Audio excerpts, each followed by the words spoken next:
Pelakon dan pelawak legenda Abdul Hamid Abdul Rahman atau lebih dikenali sebagai Hamid Gurkha menghembuskan nafas terakhir petang semalam pada usia 87 tahun.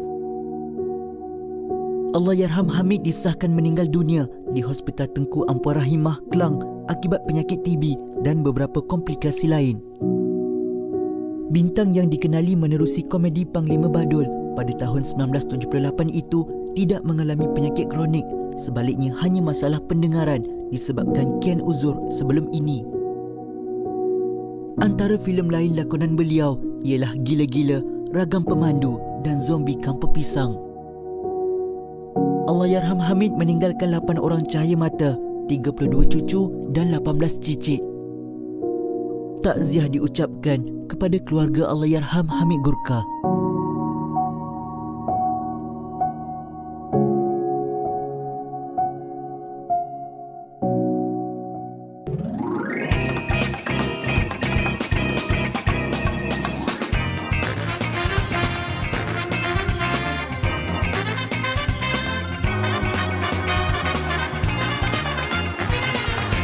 Assalamualaikum dan kembali bertemu dalam MHI Malaysia hari ini untuk anda 15 Jun dan kita dalam fasa yang pelbagai.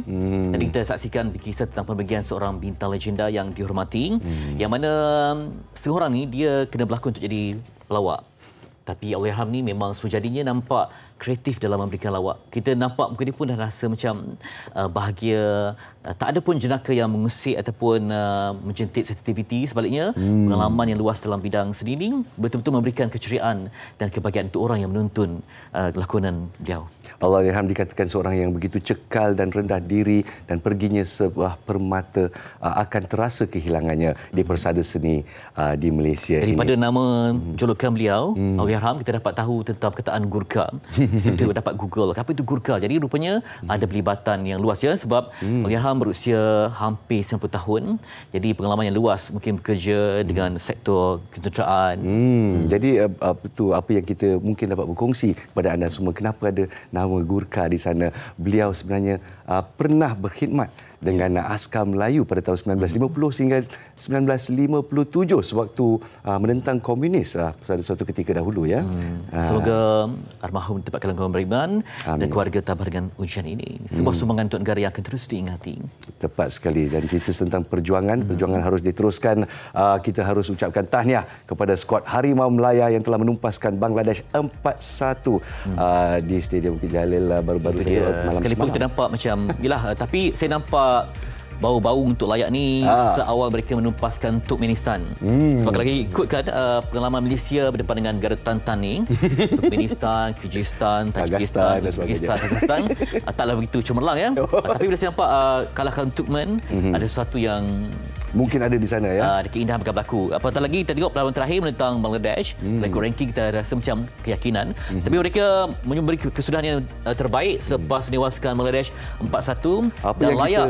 Apa yang kita bangga ni, penantian 42 tahun untuk melayakkan diri ke Piala Asia akhirnya termakbul dengan kemenangan 4-1 di sini. Jadi kita akan menyertai generasi Asia yang lain.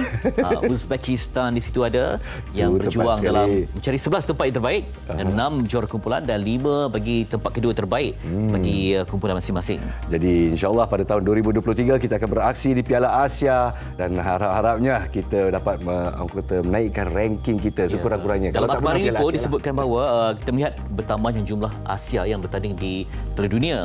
Semoga ada vibes yang bagus untuk membawa juga Malaysia untuk rasai kobaran dari Asia. Siapa tahu nanti impian untuk ke Piala Dunia tercapai lebih. Niat hati nak memeluk gunung, apakah daya tangan tak sampai Abang Fitri kita. Baiklah, kita teruskan dengan pengisian yang menarik kita pada hari ini. Kita akan bercerita tentang pengubahsuaian yang melampau. Kalau kita lihat di media sosial ya, tular pelbagai rumah pangsa, rumah teres yang membuat pengubahsuaian tanpa menghiraukan sentimen jiran di sebelah. Kita tengok kalau dulu mungkin ini mungkin penyakit T20 nak tambah, tapi yang viral tentang kategori B40. Ya, saya saya. M40 pun ada. Bila mana dibuat tanpa kelulusan ataupun mungkin ada elemen-elemen yang kita rasa tak sepatutnya berlaku, Kita boleh katakan pengubahan secara haram. Okey. Nak baik-baik Impaknya saja. tu kan hanya kepada kawasan tu. Dalam kelamaan mereka runtuh dan ada risiko mungkin membawa kepada kematian. Baik, kita juga ada laporan untuk anda, Hayati. Satu yang istimewa, rumah yang kecil.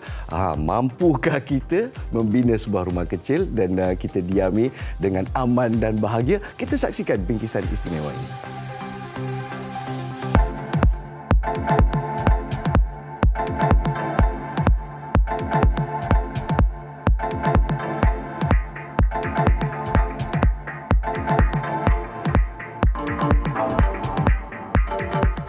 Bertempat di Kancung Darat, Banting, Selangor, terdapat sebuah kediaman yang mempunyai ciri-ciri unik dan tersendiri.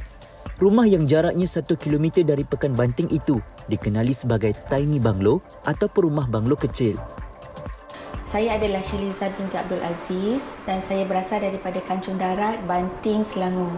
Saya adalah pemilik Tiny Homes Banting. Saya memang mengimpikan satu rumah yang minimalis dan moden. Saya memilih untuk membina tiny bungalow sebab yang pertama, kos untuk membinanya lebih murah. Dan yang kedua, kita boleh pilih desain apa yang kita suka. Dengan hanya berkeluasan 540 kaki persegi, banglo ini mampu menampung sebuah keluarga yang mempunyai 4 orang cahaya mata. Impian Puan Liz membangunkan banglo bernilai hampir 100,000 ini adalah untuk menjadikan kediaman apabila dia besar kelak. Tapak kediaman banglo ini adalah hasil dari pemilikan tanah pemberian keluarganya. Tiny banglo 2 tingkat ini mempunyai 3 bilik tidur yang memuatkan 2 orang setiap bilik. Terdapat sebuah bilik air di dalam dan sebuah lagi di luar rumah tanpa bumbung. Banglo ini juga lengkap dengan ruang tamu dan dapur secara terbuka yang memadai untuk sebuah keluarga. Kos untuk membina tiny bungalow ni lebih murah daripada luar sebab ruang pembinaan dia kecil dan dia pun tidak sangat kompleks. Kita daripada segi bahan binaan, kita cuba guna bahan binaan yang murah. Saya berjumpa dengan seorang arkitek dan ia mengambil masa seminggu untuk kita ubah suai blueprint itu. Lepas setuju, pembinaan terus dijalankan. Pembinaan itu mengambil masa 2 bulan, sangat singkat sebab rumah ini tak besar. Dia rumah yang kecil je, comel. Jadi sekejap je kita buat. Saya design macam ni sebab saya nak jimatkan kos lah. Lepas tu daripada industrial kita tukar ke konsep macam ni. Sebenarnya dia bukan motor industrial lah. Dia lebih kurang kepada industrial plus bare furniture. Okay. Lepas tu kita tukar kepada konsep ni sebab kita nak kurangkan maintenance untuk rumah ni sebenarnya. Konsep minimalis yang digunakan bagi membangunkan rumah ini tampak moden dan ringkas. Reka bentuk seni bina 4 segi dengan penggunaan warna dalaman hitam dan putih membuatkan rumah ini kelihatan lebih luas dan tinggi.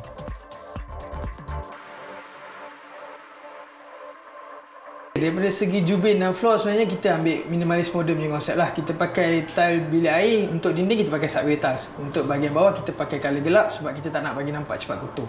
Dan juga dia nak masukkan konsep dia tu, nak masukkan dengan konsep rumah ni sendirilah, colour hitam dan putih. Sebab tu kita select tiles macam tu. Kemasan lantai SPC turut menaikkan suasana ruang yang lebih hidup dan menarik. Segala perhiasan di setiap sudut dan pemilihan perabot asas di rumah ini mempunyai rekaan yang ringkas kerana ingin mengekalkan konsep minimalis itu sendiri. Ketinggian rumah 16 kaki itu menggunakan lampu LED cool white sepenuhnya agar suasana dalaman rumah lebih redup dan tenang berbanding penggunaan lampu putih. Bagi mengekalkan ketahanan rumah, Puan Liz memilih binaan batu bata sepenuhnya untuk dinding rumah berbanding kontena maupun kabin kerana materialnya lebih mudah berkarat dan panas. Okey, pendapat haba rumah ni sebenarnya dia more to pada bumbung lah. Okey, bumbung kita pakai metal deck with PU foam. Metal deck with PU foam ni, PU foam tu adalah insulation dia sendiri. PU foam tu dalam tu dia ada rock wool, ada gabus. So daripada situlah dia punya insulation tu untuk bagi rumah ni lebih sejuk. Meskipun tiny bungalow ini tidak mempunyai pagar, namun keselamatan rumah amat dititik beratkan. Penggunaan pintu rumah elektronik tanpa kunci dengan keseluruhan tingkap digelapkan dapat mengurangkan risiko berlaku kecurian juga menjamin privasi. Lebih menarik, kediaman ini menggunakan sistem longkang bawah tanah yang ditutupi dengan batu kelikir mengelilingi rumah. Subsoil drain ni adalah longkang yang kita gantikan longkang sebab untuk minimalis modern punya style kita dah tak pakai drainage, maksudnya longkang kacang ke longkang V ke, so kita pakai subsoil. Subsoil ni yang kita tanam dalam tanah, lepas tu kita letak batu gravel dekat bahagian atas. So subsoil tu sendiri akan serap air lah, maksudnya dekat subsoil tu dia ada lubang-lubang. Saiz untuk subsoil banyak jenis lah. Bagi memastikan anak-anak mempunyai ruang untuk beriadah, Puan Liz membina sebuah kolam renang di pekarangan rumah. Juga di sekeliling kediaman ini ditanam 3 jenis pokok iaitu durian, kelapa dan markisa. Antara tips yang dikongsikan Puan Liz untuk membina rumah dengan kos yang lebih murah ialah kurangkan penggunaan konkrit dan slab. Praktikkan lampu bersistem suria, penggunaan lantai SPC dan memilih struktur bumbung yang rata berbanding bentuk A. Tidak lupa juga, konsep tiny homes yang dijadikan guest house turut mempunyai ciri-ciri yang sama iaitu berkonsepkan minimalis moden. Saya pilih adalah landscape Jepun. Ia mempunyai banyak rumput dan batu gravels dan juga ada sedikit saja pokok. Kita sengaja membiarkan halaman kita tu lapang. Jadi kalau ada kawan-kawan datang, kita boleh tambah meja, kita boleh sewa kemah, kita boleh buat camping, kita boleh buat barbecue kat luar. Jadi aktiviti luar tu sebenarnya lagi seronok. Setiap orang mempunyai rumah idaman. Dengan perkongsian tiny banglo ini, diharap dapat memberi ilham berkreativiti dalam menghasilkan rumah mengikut cita rasa tersendiri.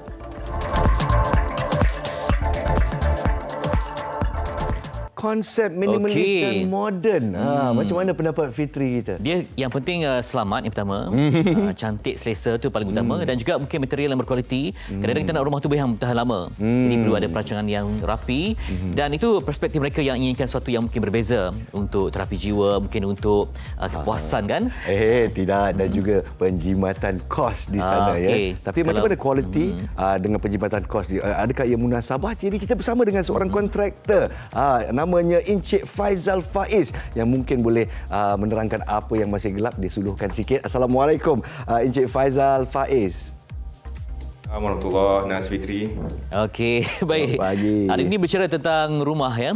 Sebab kita mahukan rumah yang kalau boleh penuhi cita rasa, kos yang menarik pastinya dan juga mungkin aspek-aspek yang perlu dititikberatkan sebelum pembinaan dilakukan. Jadi sebagai seorang kontraktor, apa mungkin nasihat yang selalu dititipkan kepada bakal pelanggan anda supaya ada elemen-elemen ini yang perlu ditimbang-tarakan sebelum keputusan dicapai untuk sesebuah pembinaan? Silakan.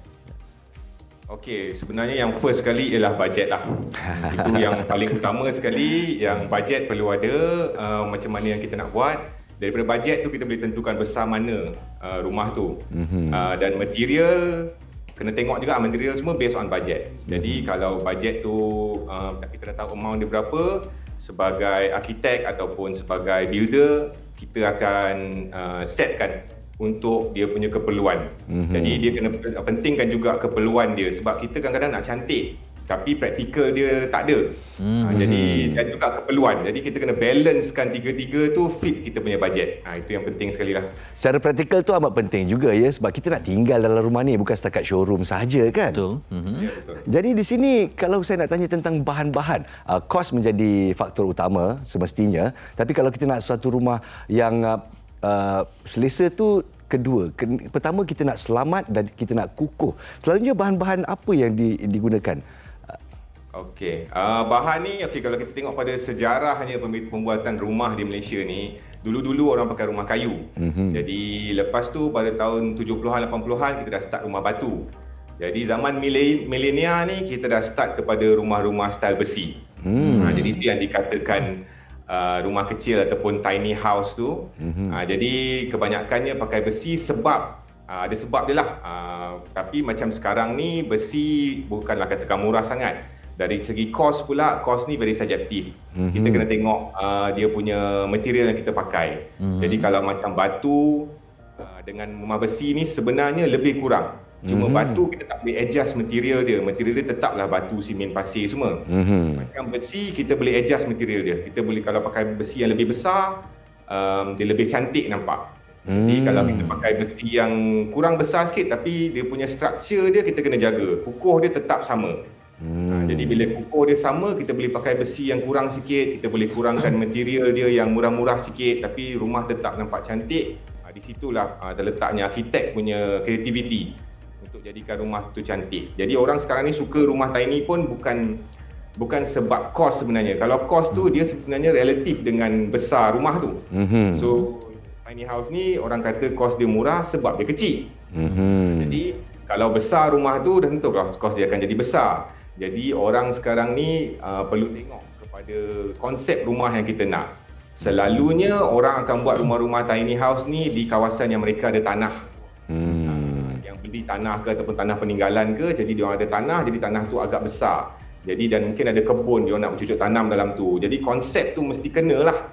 Jadi ada orang yang suka konsep yang zen style, macam rumah yang tadi di Banting tu modernnya style, minimalis. Ada yang macam saya selalu buat menggunakan struktur besi lah. Okey, Faizal, mungkin ada yang banyak membaca ataupun kembali ke luar negara. Jadi untuk konteks Malaysia ni apa yang perlu ditimbang-tarakan? Mungkin faktor cuaca juga ada memainkan peranan. Ada segi konteksnya, kemudian faktor ventilasi kan. Faktor bila cuaca di Malaysia ni berbeza.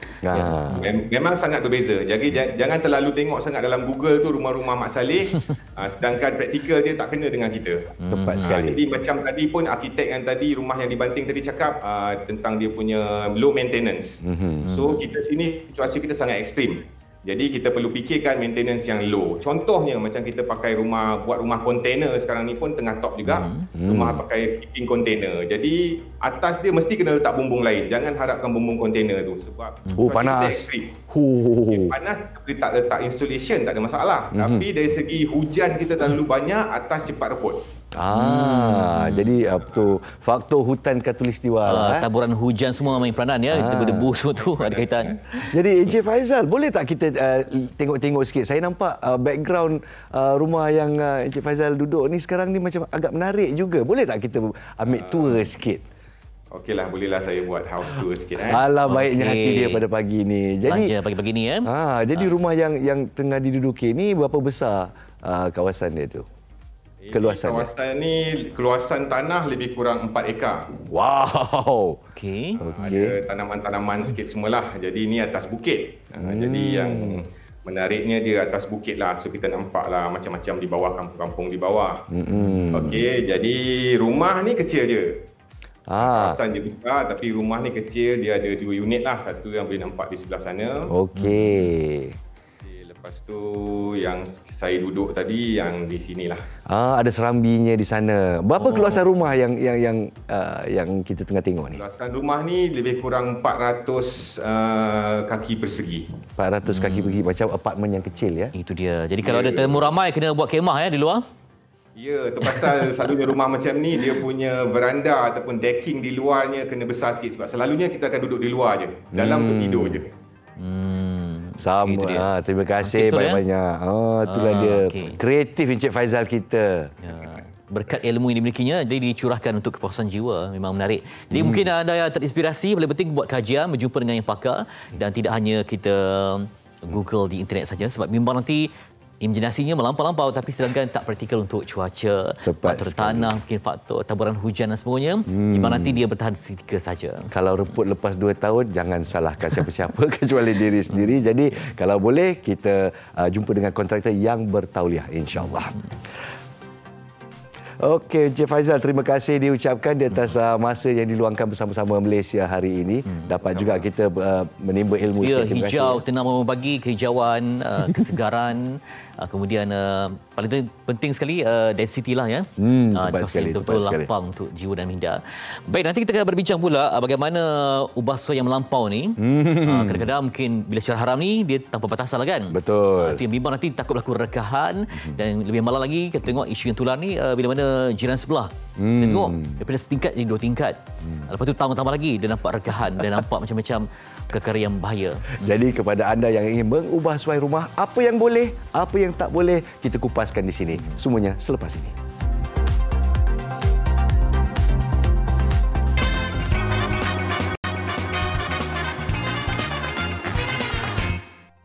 kasih kita.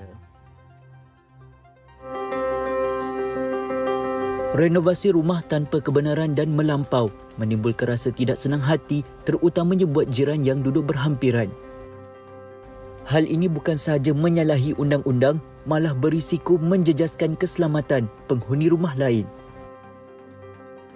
Mengikut Akta Pengurusan Strata 2013, Akta 757 serta Akta Jalan, Parit dan Bangunan 1974, Akta 133, sebarang kerja-kerja pembinaan mengubah suai kepada struktur bangunan sedia ada perlu mendapatkan kelulusan pihak berkuasa tempatan terlebih dahulu.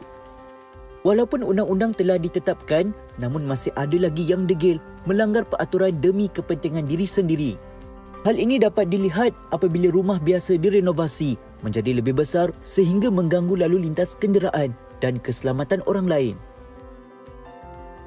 Manakala rumah yang berstatus kondo, flat dan apartmen pula terikat dengan Akta Pengurusan Strata 2013-757 di mana lot petak hanya terhad kepada keluasan petak yang dibeli sahaja.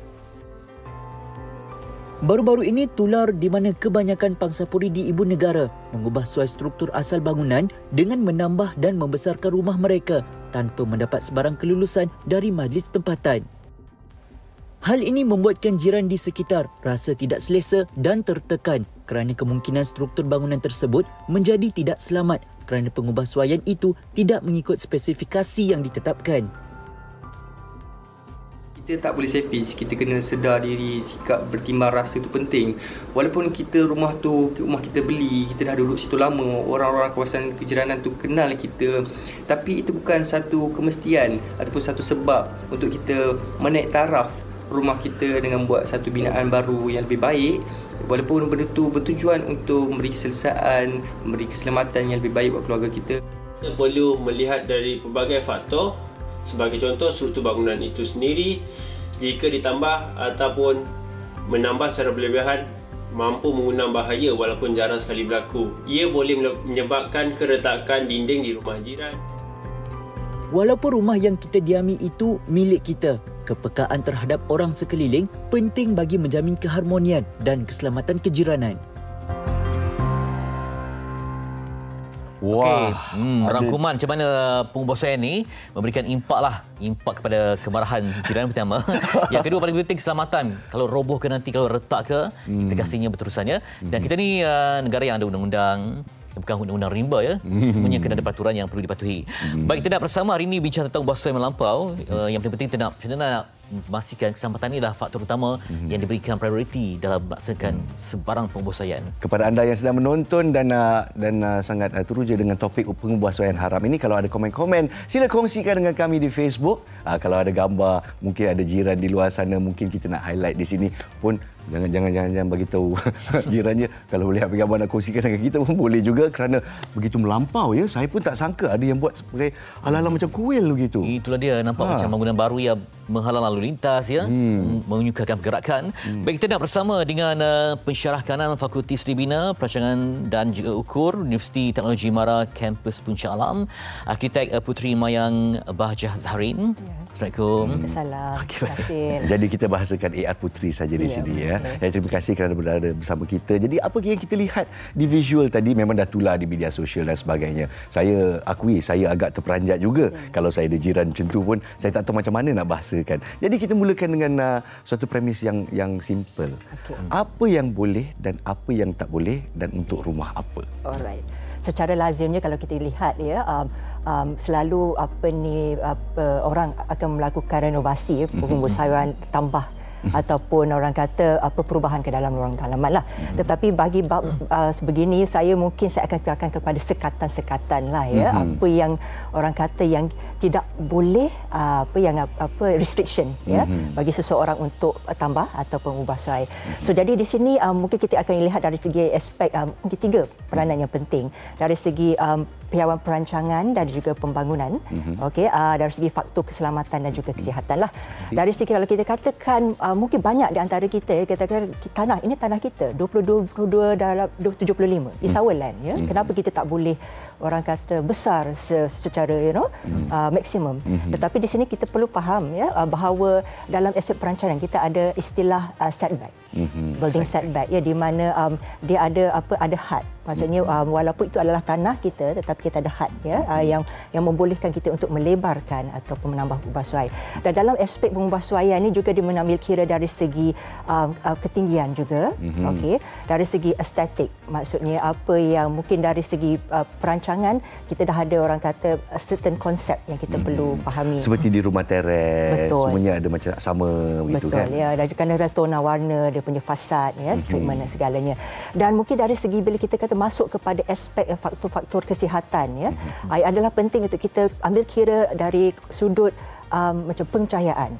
Okey, dalam bylaw kita ada akta ya, Uniform Building Bylaws pun ada menekankan berapa peratus pengudaraan, pencahayaan dan juga keluasan bilik itu apa untuk kegunaan apa dan sebagainya.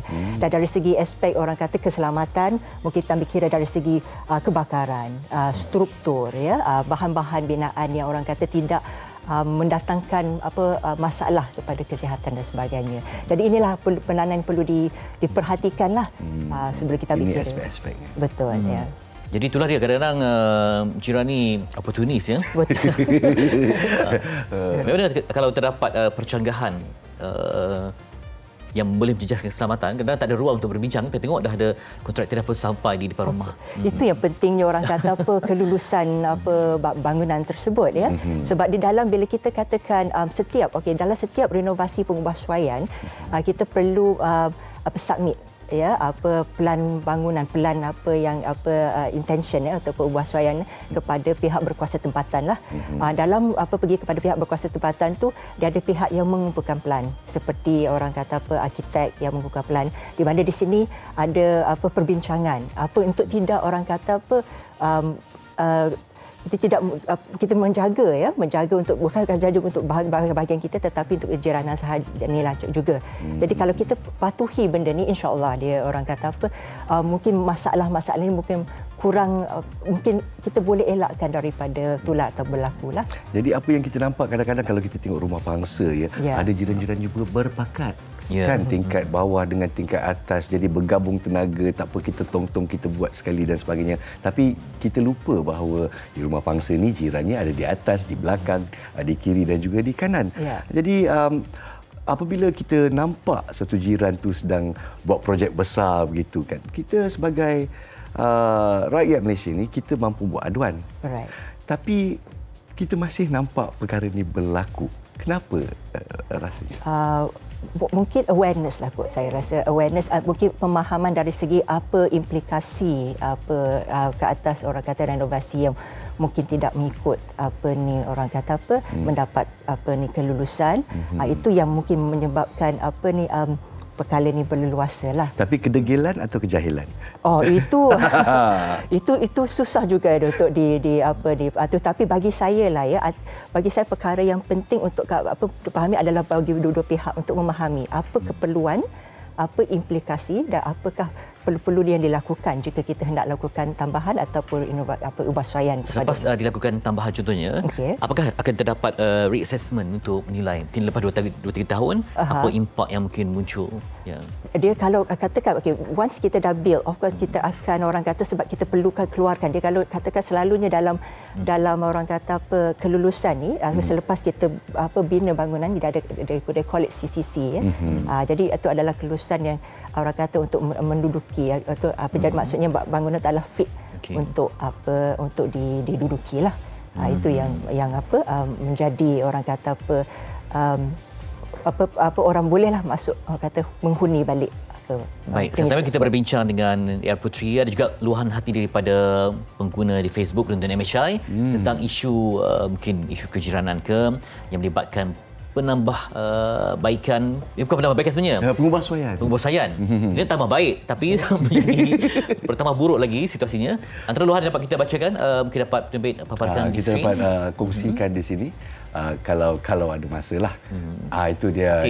Muhammad Nur bin Arifin, kebanyakan pemilik Tak ikut akta ya. Tidak mengikut akta. Dan kadang-kadang pasang tembok bahagian jiran tak diplaster, sedangkan undang-undang mensyaratkan kita untuk memplaster. Itu satu. Selain kerosakan fizikal kepada rumah jiran, nak tanya apa hak jiran bila binaan menghalang pencahayaan, keselamatan? Dan betul juga ya, apakah hak-hak jiran? Ataupun boleh tak kita menghalang, sekata kalau kita tambah bangunan, dia boleh nampak macam jiran lain. Sebab pernah berlaku bila mana dibuat pembinaan surau di depan, jadi sama tinggi dengan rumah penduduk. Imbang orang atas tu boleh melihat privasi lah. Privasi. Adakah privasi itu boleh menjadi alasan untuk ni? Privasi itulah dia orang kata apa, dia ada elemen-elemen di sini. Orang kata dari segi ketinggian pun ada dihadkan. Dari segi orang kata penguk darat tu maksudnya dia ada dari within your compound. Dia tidak orang kata memasuki orang kata ke bahagian kepada kejiranan lah.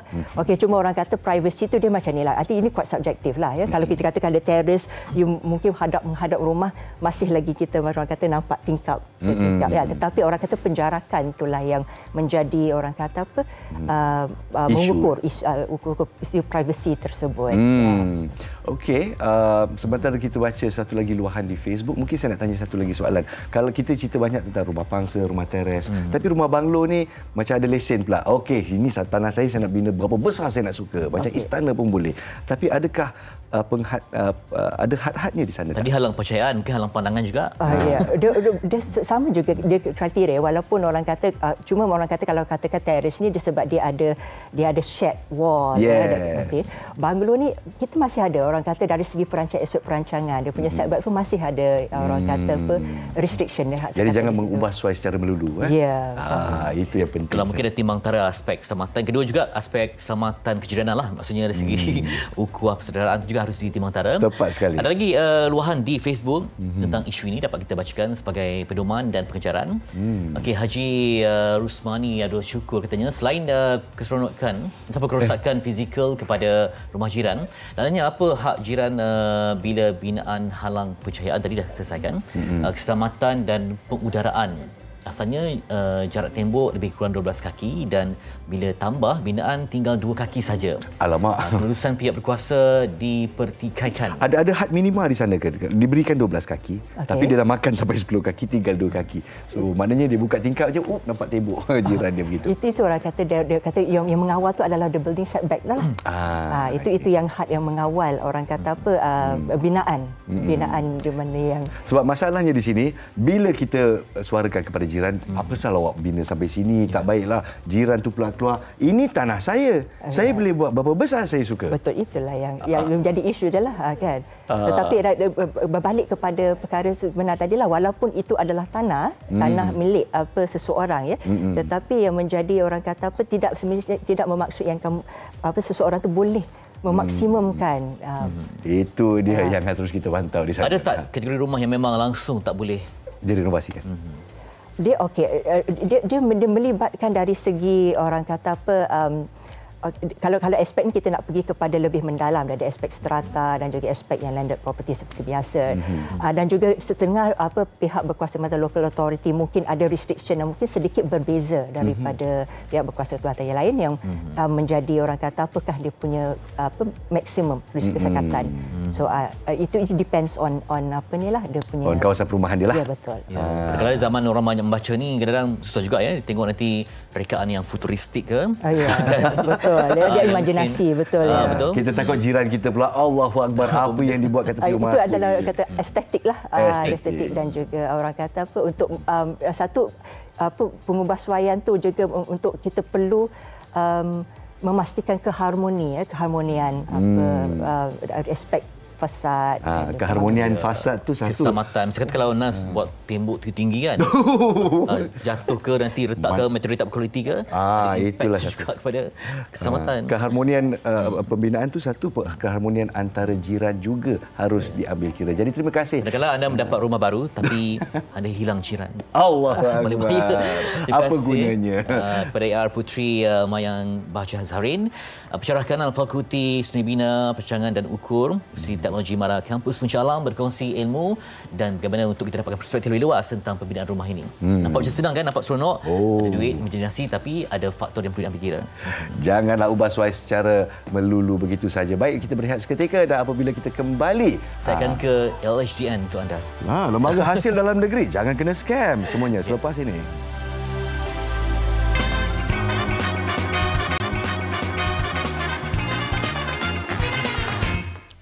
Sudah pening kepala kalau LHDN menyamar tiap hari call untuk dapatkan duit itu ini memang pelik-pelik lah. Itu menyebabkan kita rasa macam terancam dan tambah dia terperangkap sebagai menjadi mangsa scammer.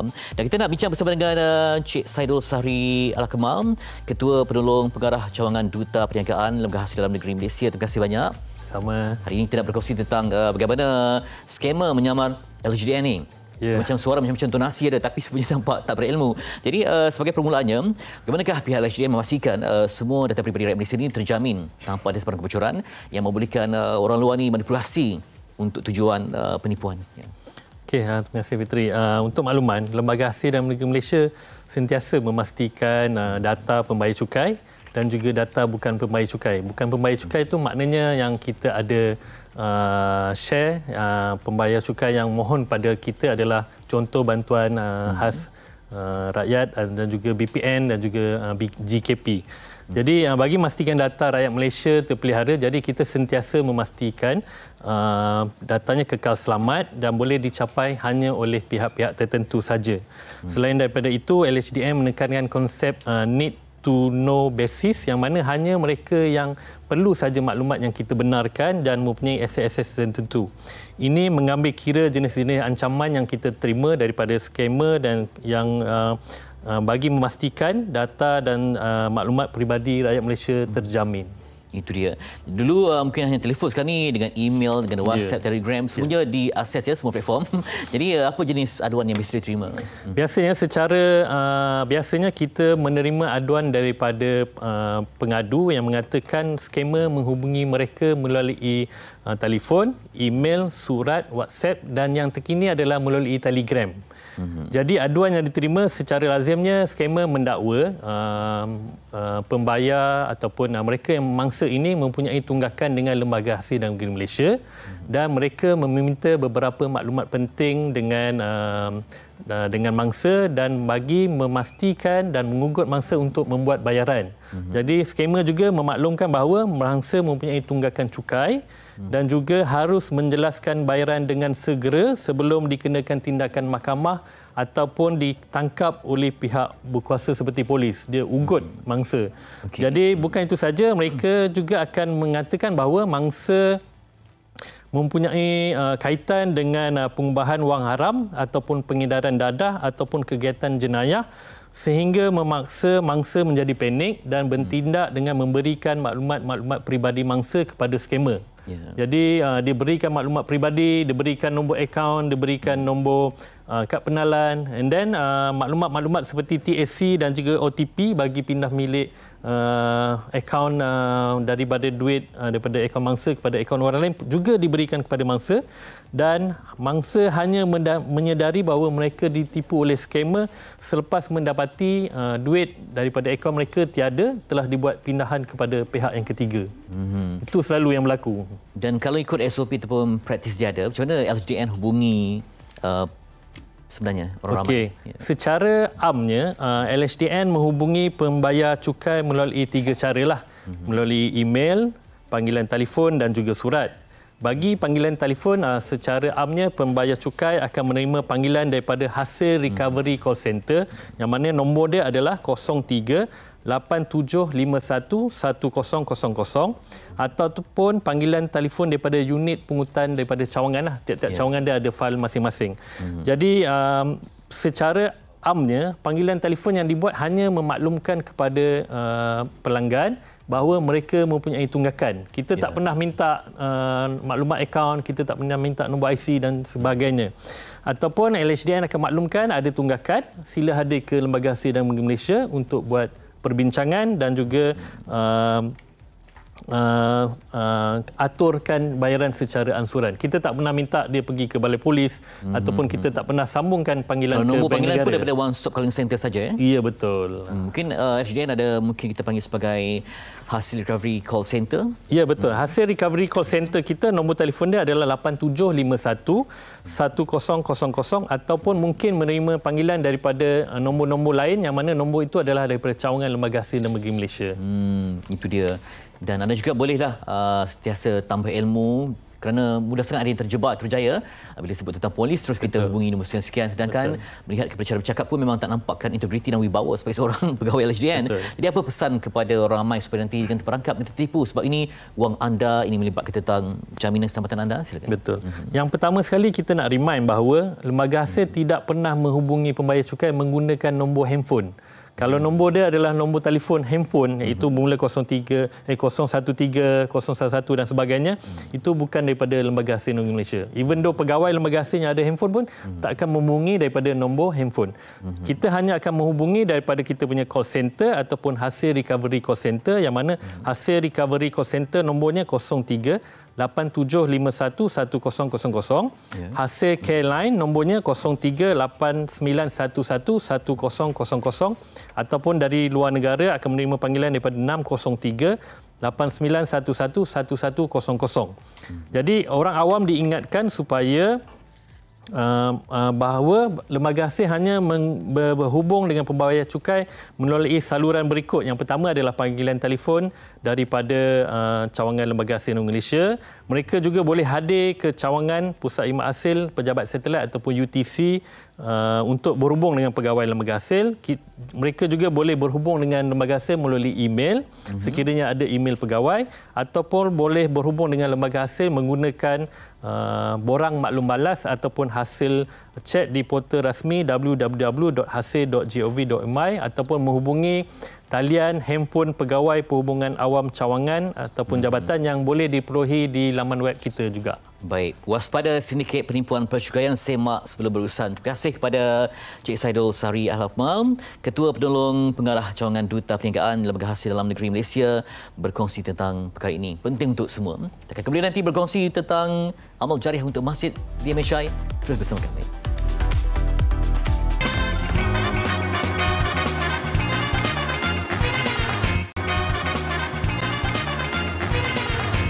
Terima kasih kerana masih berada bersama kita di Malaysia hari ini. Daripada topik scammers yang menggunakan nama Lembaga Hasil Dalam Negeri, kita ke topik yang membawa lebih barakah, infak para hadirin sekalian. Dan kita bakal bersama dengan pendakwah bebas merangkap Duta Khas Jawatan Kuasa Al-Ulum Wat Thayyibah menggunakan nama pembangunan Masjid Pantai Remis Perak. Kita bersama dengan Ustaz Jafri Abu Bakar Mahmudi. Assalamualaikum Ustaz Jafri. Kuasa Al-Ulum Wat Thayyibah nama pembangunan Masjid Pantai Remis Perak. Kita bersama dengan Ustaz Jafri Abu Bakar Mahmudi. Assalamualaikum Ustaz Jafri. Okey guys. Al-Ulum Wat Thayyibah nama. InsyaAllah kita ada kesilapan teknikal di sini, tapi sekarang ruangan terbuka untuk Ustaz Jafri yang bakal menceritakan tentang dana wakaf pembinaan Masjid Al-Ulum Wat Thayyibah Pantai Remis Perak. Sekali lagi, Assalamualaikum Ustaz. Sekarang okey tak? Ruangan terbuka untuk Ustaz Jafri. Ustaz kena tutupkan volume atau speaker di depan Ustaz. Kalau tidak ada gaung, ada gema begitu. Saya pun tak tahu apa yang saya cakap, Ustaz pun tak tahu apa Ustaz cakap. Jadi kita berikan ruang untuk Ustaz untuk kurangkan pembesar suara tu. Assalamualaikum Ustaz. Kalau tidak ada gaung, ada gema begitu. Okay, kita cuba sekali lagi Ustaz. Kalau kita boleh.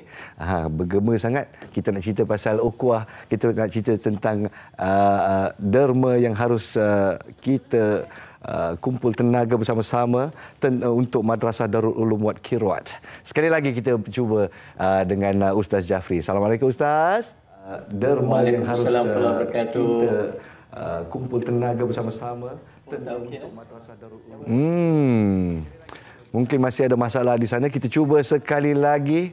Kalau Ustaz boleh. Allah mak kesianlah Ustaz yang datang bersama-sama kita secara atas talian untuk mewawarkan apa yang sedang dilakukan oleh mereka daripada alal ulum wat thayyibah ya.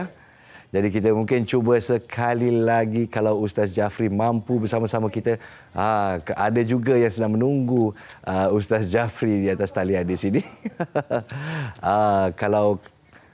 Kalau boleh Ustaz, kita teruskan. Kalau tak boleh, tak apa. Tiada masalah. Kita akan terus bersama-sama dengan penonton Malaysia hari ini. Dan kalau boleh, kita nak mewawarkan sedikit berita yang diwawarkan di surat khabar kita. Jadi saya menunggu Ahmad Fitri Yahya kita. Kesian dia pun ada hal di luar sana. Sepatutnya saya bersama-sama dengan Ustaz Jafri. Tapi apa kata kita teruskan pengisian kita dengan apa yang berada di akhbar pada pagi ini. Jadi kita mulakan dengan News Straits Times. Accept higher prices.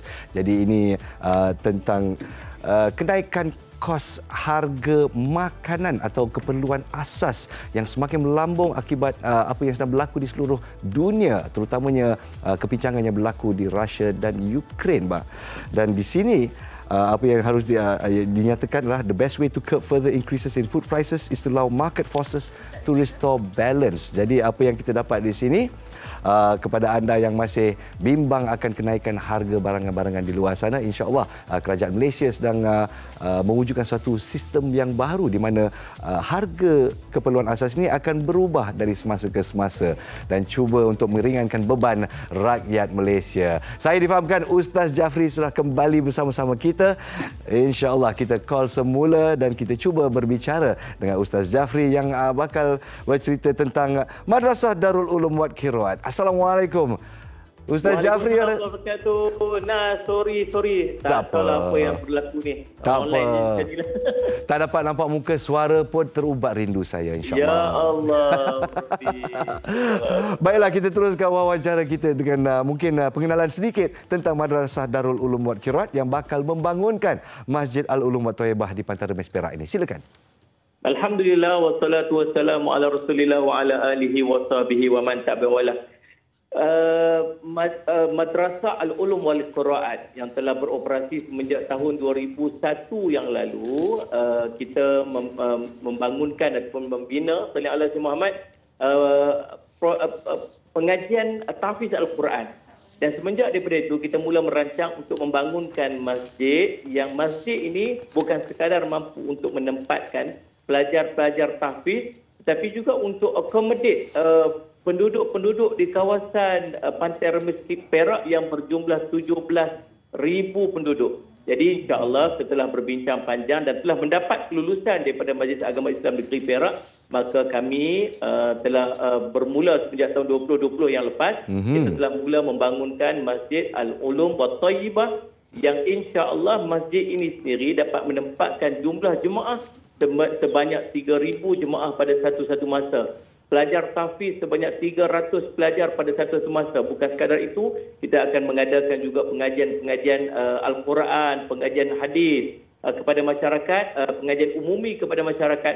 Dan bukan sekadar itu, kita juga akan menyediakan pusat ataupun tempat rumah orang semak disebut sebagai musafir kepada orang-orang yang bermusafir dan pusat ekonomi, khususnya kepada penjualan produk-produk keluaran daripada madrasah sendiri. Dan Alhamdulillah sekarang ini proses pembangunan telah pun mencecah 50%. Alhamdulillah. Proses untuk pembangunan upah dan sebagainya. Alhamdulillah. Itulah sedikit daripada pengenalannya, insyaAllah. Alhamdulillah. Jauh wawasannya Ustaz setakat ini. Berapa dana yang dikumpul dan apakah sasarannya?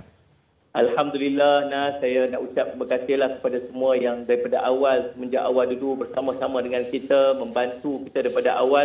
Dan Alhamdulillah daripada kutipan yang kita dapat setakat sekarang ni mencecah 15 juta ringgit daripada keseluruhan sallallahu alaihi Muhammad 25 juta yang kita target untuk pembangunan keseluruhan daripada projek ini. Jadi kita ada 10 juta lagi yang kita perlu capai dan tuan-tuan teruslah fastabiqul khairat, bersegeralah untuk membuat kebaikan-kebaikan dan kebajikan ini dan sekalian semua mudah-mudahan dia jadi manfaat kepada kita dunia hingga akhirat, insya-Allah. Amin, amin. Secara ringkasnya Ustaz, di mana mereka di luar sana kalau ingin menderma, apakah saluran-salurannya? Mungkin Ustaz boleh terangkan.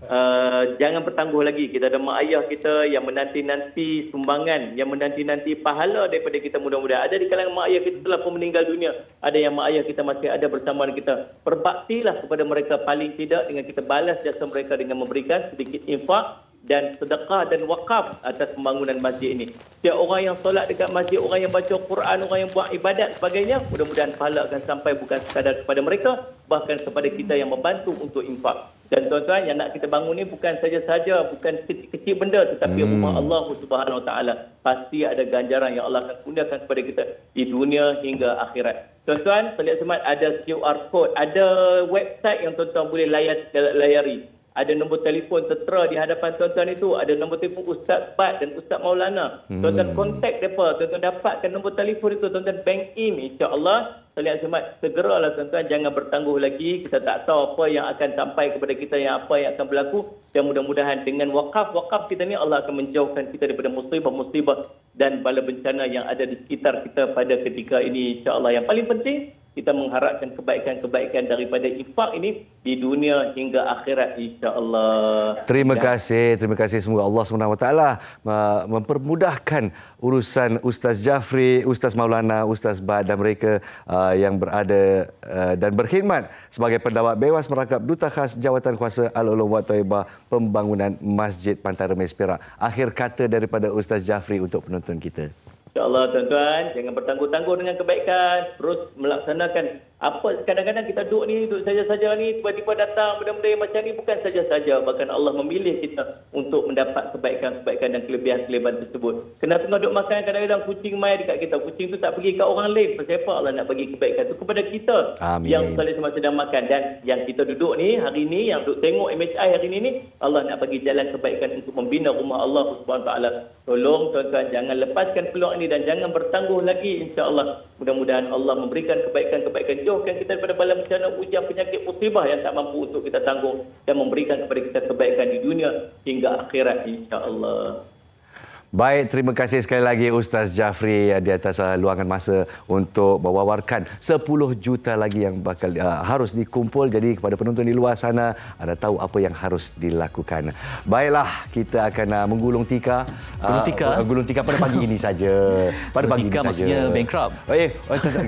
Rasa macam bankrupt juga, macam tak ada idea. Awak pergi mana tadi? Okey.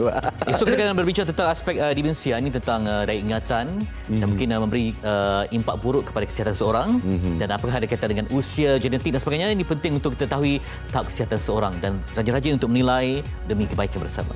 Jadi baiklah, kita akan berdiskusi tentang demensia, di mana kita bercerita tentang penurunan daya pemikiran, daya minda kita dan apa kita boleh lakukan untuk orang-orang tua kita yang menghidap penyakit demensia. Semuanya esok hari pada hari Khamis 16 Jun. You can buy a house but not a home. Itu dia tadilah. Jadi hari ini tutup rumah. Semoga rumah anda terus cahaya dengan kebahagiaan. Jumpa lagi esok. Assalamualaikum. Waalaikumsalam warahmatullahi.